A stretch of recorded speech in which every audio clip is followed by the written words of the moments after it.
And I was reading an article in the Ken which said that now like 1/3 of the women after marriage, they are doing that IVF treatment, and this number is increasing only.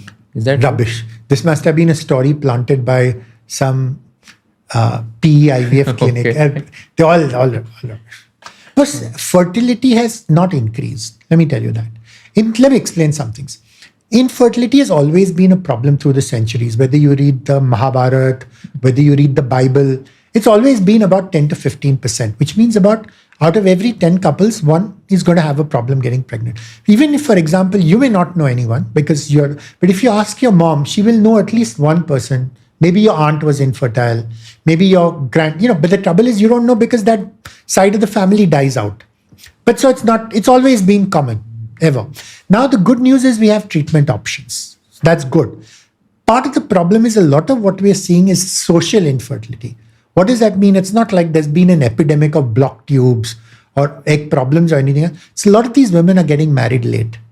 Now, this is typically US problems or urban metropolis India problems, not necessarily typical across the board.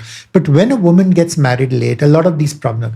Now, someone who got married at the age of 38, if she'd got married, if she'd been born 50 years ago, she'd mostly have got married at the age of 25, had a baby at 26, 28, and then not had a baby. Do you understand? So we're seeing an apparent increase, but I don't approve. Now, the trouble is, ye Ken wale story karenge, kisko interview lenge?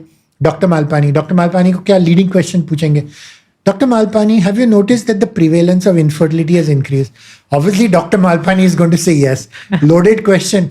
And Dr. Malpani's experience is irrelevant because, hey, guess what? I'm an IVF specialist. I am going to see more and more infertile couples. That's the nature of the beast.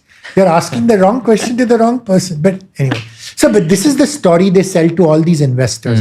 So when all these will IPO, this is the story they will sell to all retail investors. So many infertile couples, so many potential markets for IVF, so many have never had IVF, and so many will need IVF.